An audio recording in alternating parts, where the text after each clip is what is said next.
What's up, everybody? Now that's a Bears playoff victory. Beating the Green Bay Packers 31-27, coming from behind at halftime, down 21-3.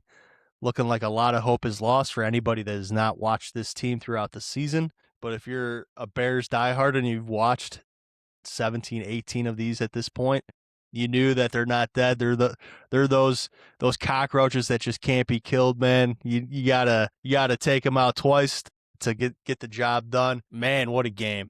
And to do it against that team in that setting in the cold on the lakefront, man, it was a thing of beauty. Jack, any initial emotional insights from that game or any initial game evaluations from that game? I'll just say, it feels good. First playoff win in 15 years. It's insane. It's horrible, honestly, but good to get the monkey off the back. Good to do it with the first-year coach in Ben Johnson, a second-year quarterback in Caleb Williams, that you're really starting to feel like this isn't Mitch and Nagy. This isn't some pop-up year of a little bit of magic. This is like there's some magic going on. Don't get me wrong, but I feel real good about the future trajectory of this organization right now. So that's great.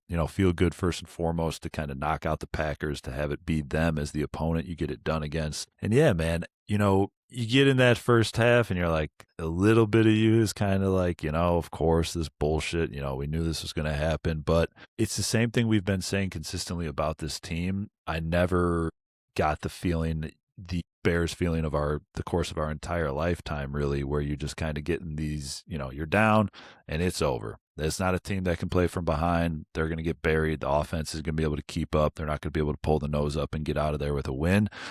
Dude, this team just proves it time and time again. 7 big comeback victories already now this year. And you never doubt them. If you do, you haven't been paying attention. They're not out of it. It may not be pretty. It may not be the way that we want it to be. It may catch up to them eventually. It may catch up to them this week. But this Bears team is going to keep battling through the adversity, through the ups and downs, and they're going to find themselves with a chance to win the football game in the last couple minutes. Yeah, I'm going to own up to something real quick. I was losing a little bit of hope, and the only reason is I didn't think our offense was going to have enough chances with the way that the defense played in that first half. Shout out to the coaching staff and to the players on how the defense made some adjustments and played in that second half. Really did a great job. A couple assists from the Green Bay kicker, missing a few kicks. And then lastly, I'm just going to throw a quick shout out to 2 guys on offense, Colston Loveland and DJ Moore. Colston, you're really coming in your own. You're a stud.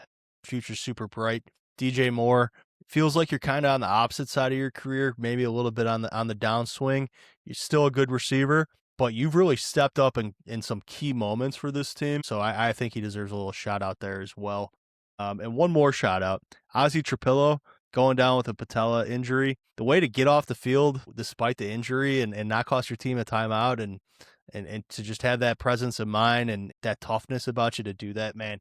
I don't know what the bounce back's going to look like after the injury, but he will have my respect for how he handled that for sure. Any other thoughts before we start talking about looking forward to this week against the Rams? No, I think, DJ Moore, tough as nails. That's all, I really add about it. I think that's I know people are frustrated with him at times. It seems like at instances there's a little bit of a lack of effort on certain plays. And obviously, he's a guy who maybe shows some negative body language at times, but you cannot dispute the man's toughness, his reliability, the fact that he's continues to stay in games when he sustains some of these injuries that seem pretty brutal. The fact that he hasn't missed any time as a Bear. There's a lot of guys who are leaders, vocally and all that good stuff. I think, maybe DJ Moore has some of those negative, attributes we're talking about, but that's got to be one hell of a lead by example type of guy, showing younger folks the way in that locker room, showing what it means to be a pro, what it means to show up to practice, to show up on game day and have an impact. So I respect the hell out of DJ, kind of leading the charge in that department. And of course, leave it to you to shout out one of the big fellas for walking off the field with a broken leg. But yeah, I get your point. Hopefully he's able to bounce back. That's a brutal injury. But yeah, full steam ahead to the Rams. We've got another playoff game at home, divisional round. We're two away from that Super Bowl, baby. Yeah, 2 away. And this one here, while we're underdogs on paper, we're underdogs on the book, And to anybody that's watched these games throughout the year, probably a slight underdog just from the eye test. There is a great potential equalizer with this weather that's coming in off the lake. Got some cold temperatures for a LA team that's used to playing in a dome and living in warm weather. Could be a little bit of an equalizer. Any initial thoughts as we look towards this game, Jack, other than maybe the weather, or if you want to chime in on that as well? Yeah, the weather will be interesting. I think a lot of times in these instances, to be frank, it does get a little blown out of proportion. These guys are all football players. They've all played outside at some point or another.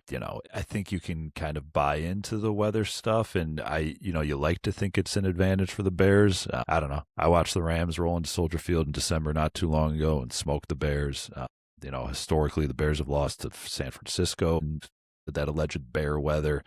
I think it just gets played up a little bit too much. But to that point, like if Stafford is dealing with an injury, I think something real for this week in particular. I mean, if he has that injury on his index finger of his throwing hand, and if it's that cold, I don't know, man. That thing might be pretty fat out there. I don't know if it could have an impact.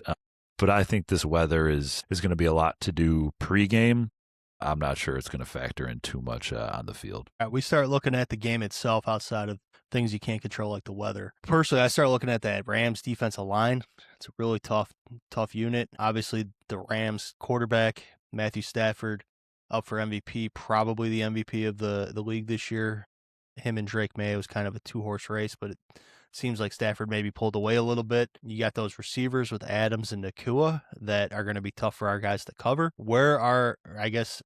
I'm sure you'll touch on the keys, but just quick overview. Where does your head go first with the X's and O's, Jimmys and Joes in this game? If you looked at like the kind of like the old school checks for like who has the advantage where, right? And it's like check to the Rams or check to the Bears. I think the check goes to the Rams like across the board in 100% of departments, whether you want to just go offense, defense, I guess special teams, maybe you lean the Bears because, people knock Cairo. If it is weather, he is good at kicking at Soldier Field, so maybe that's an advantage for the Bears. But if you go that much more granular, maybe the Bears have an advantage on the offensive line versus the Rams. But I think, running backs, Rams. Quarterback, you probably got to still go Stafford and the Rams. Receivers, Rams. Defensive line, Rams. Linebackers, Rams. Like everything is kind of skewing towards the Rams. But like we said, man, the Bears find a way to compete and they find a way to win in most instances this year. I don't see why that will not be the case this weekend, especially if we can kind of dig into some of the keys I'll touch on in a minute here. Yeah, man. I agree with you. You look at the Bears offensive line as maybe an advantage. I will say we don't have the advantage here this week, so I'm not saying that. But this is the first game in a long time where I feel like we don't have the advantage at quarterback, but probably, I really like Caleb, but compared to most quarterbacks, but Stafford's another animal. Maybe defensive backs, we got a slight advantage, maybe not though. I mean, they got a good defensive backfield too. Coach McVay's as good as they come. I mean, it's a daunting task. There's a reason that they're in the playoffs and in this position. That being said, there's also a reason you play the games, and anything could happen on any given Sunday, and this Bears team doesn't go down without a fight. So let's hop into your keys, Jack. I know you got them. Jack, like every week, we come with keys to Bears victory. He's going to lay out the path for the Bears to get a W on the lakefront. Jack, what's key number one? Key number one, I'm actually going to shout out you for one of your keys last week because I think it's going to be a huge key and my first key this week as well. You talked about how this Bears defense, there's a lot of that bend, don't break conjecture, but that they were going to need to take chances. They were going to need to get aggressive. That first half, they were all about the bend, don't break. God forbid we get beat over the top and give up the big play. And all the Packers did was march up and down the field.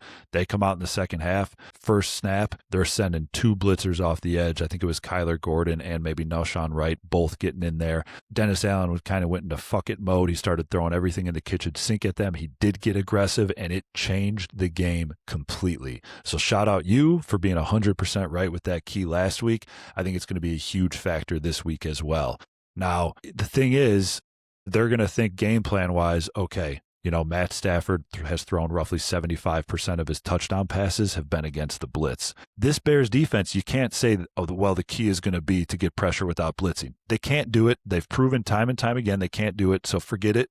Don't even try to do it. Don't think you can waste the first half trying to get it with your front four. Come out from the jump, be aggressive. If they beat you, whatever. It sucks. Trust your offense to go get it back. You got to be aggressive. You can't play on your heels early on, because I do think, they won't be out of it. I'm never not going to believe in it. They've proven it too many times. But out of all the teams to come back on, this Rams outfit's going to be a little bit different.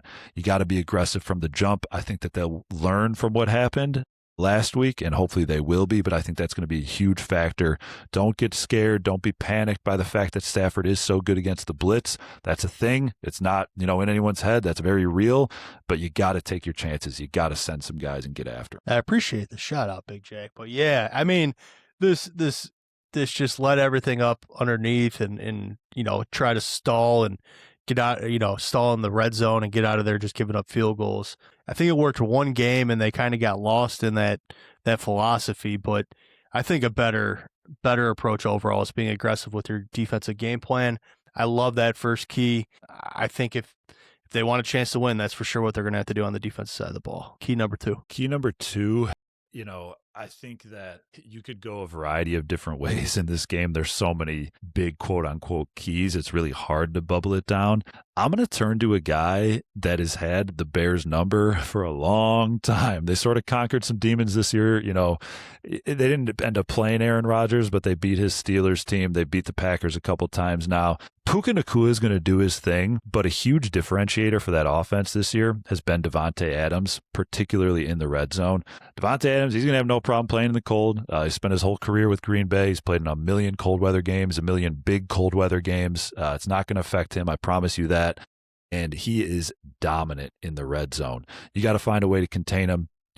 They want to target Puka 20 more times like they did last week, whatever. That's their MO. You're not going to limit him all too much. McVay's too smart. He's going to scheme ways to get him open against a defense that isn't all too great, as we know. But if you could find a way to kind of keep Davante Adams' impact to the side, I think that'll be a huge factor in getting a W on Sunday evening. Can you just visualize Nashawn Wright trying to cover Davante Adams in the red zone? So hopefully Stevenson or Johnson or somebody else is on him, because, man, these receivers, I love that key. You're right, especially in the red zone. He's been absolutely lethal, a comfort blanket for Stafford this year. They got to find a way to keep him out of the end zone, no doubt about it. All right, key number three. And this is, I get this Bears team is a conundrum. You could poke a hole in a lot of keys because they kind of find ways to get it done. And they've been finding ways to win with a run game that has, to use the coach's words, dipped, to put it kindly. I don't know if it's a little bit of the offensive line. They've played a ton of snaps. They've been on the field for 99% of the plays, at least from, left guard to right tackle. It's a lot of snaps, a lot of mileage. Maybe they're just wearing down a little bit over the course of a long season. But it hasn't been the same recently, and you need it on Sunday as far as I'm concerned. One thing for your offense itself to be efficient, to keep the sticks moving, march up and down the field, score some points, punch it in, play that physical football, wear the other team down, but just as much to keep number 9, keep Matt Stafford and that offense freezing their ass off on the sideline. Let them sit over there, let them twiddle their thumbs, huddle around those heaters, stay stagnant while you can consistently march. Get it any way you can. Find how it is going to, whatever it takes to get it across the line. But I think if you win this football game, it's going to be because you had a similar run performance to the way when you went into Philadelphia a little over a month ago, and you really just controlled it start to finish with a dominant run game, never really allowing your opponent to get in any sort of rhythm on the offensive side of the ball. Yeah, man, I think they're going to absolutely need that. I agree that this is potentially the biggest key. Not only keeping the Rams offense off the field, not only a little bit of time of possession stuff, establishing your identity, but third, if you're not able to establish a pretty good run game against this Rams front, they're going to be able to get off after the quarterback that much more. And with Theo Benedict playing left tackle this week, got to be a little bit worried about that matchup as well. Jared Verse, one of the best power rushers from the edge position in the game, going up against Theo and potentially Braxton. Don't love that matchup, but you establish a strong run game, and that neutralizes that to a little bit, to a certain degree as well. So. All right, Jack's 3 keys to a Bears victory. I love them. I love these keys. An aggressive defensive game plan, containing Devontae Adams, particularly in the red zone, and establishing a strong run game, being a little more successful with the running game than you've been in recent weeks. The run game that has dipped, as Jack and Ben Johnson have said. So I love those keys. I think if those 3 keys are executed, I think the Bears do got a shot at winning this game. You think Bears got a shot in this game, Jack? Absolutely. I think you're foolish not to. I do think it's appropriately handicapped. I think it's probably pretty fair that the Rams are roughly 4.5 point favorites, depending where you shop coming into Soldier Field. But I do think they can win this game, man. I think it's, kind of like the old baseball adage, the he's due type of thing. You're due. I think this run game is due for a decent day out there. I think Monungai can pound the rock. I think Swift can keep kind of being pretty steady. They've been proven to be well coached. Don't turn the ball over, take care of it, lean into that run game. I think they could absolutely compete regardless of sort of game flow, but I think that recipe is a true way to win it. I know it's part of our keys, so obviously maybe I'm a little biased about that particular piece of it all. It's not going to be easy. Sean McVay is at the top of his game. Stafford is He's going to get the MVP trophy. He's won a Super Bowl. He played in the NFC North for the most of his career. He's played plenty of cold weather games. They were just in Philadelphia last year, and he got sacked when they had a chance to win the game against a Philadelphia team that dominated every other opponent they had throughout the postseason last year. It's a great team, man. You'd be hard pressed to say, oh yeah, 100% the Bears are going to win this one. But I think it's tight. I think they find a way to overcome the way that they kind of continued to do throughout the course of the season. I think it's a charmed year, man. I really do. And I think they're playing in the NFC Championship next week. I like the Bears to win this game a little bit tighter. I do think a lot of people think, are leaning into this idea that it's going to be a shootout. And a lot of people love the over. I don't know, man. I think some of the aggressive nature, I think they bring that early. I do think they try to do their best to limit your point. You said the Bears, you just didn't think they were going to have enough chances last week to come back. I do think they're very intentional in trying to limit the chances that Stafford and that offense get on the field. I think that's a big part of Ben Johnson's offensive game plan and, that complementary football we always talk about. I think the Bears win this game. I'm going to call it 23-21. I think the Bears win. I think it's a higher scoring game than that, though. I know people have been calling it shootouts. I don't even know if I'd call it shootout as much as just like, I don't know how much the Bears defense are going to be able to slow down that Rams offense. Even if they are aggressive, even if it is cold, I think the Rams are going to have some success. I'm going to go 30-27 Bears. And yeah, I mean, not only could they be into the NFC Championship, but I know the Seahawks are huge favorites. There's a chance Bears have an NFC Championship game at home, which would be crazy. So it'd be absolutely wild. All right, Jack. Good. Always good to be talking Bears with you. Enjoy this playoff game while we got it. Hopefully a couple more after this one. If you're at home watching for the first time, hit like and subscribe. Hit that bell, and we'll be back next week with some videos, regardless of how things go this weekend. But let's find a way to bring home a Bears W. Absolutely, man. Got to enjoy the ride. Go take care of business on Sunday. Keep the party rocking, baby. Bears.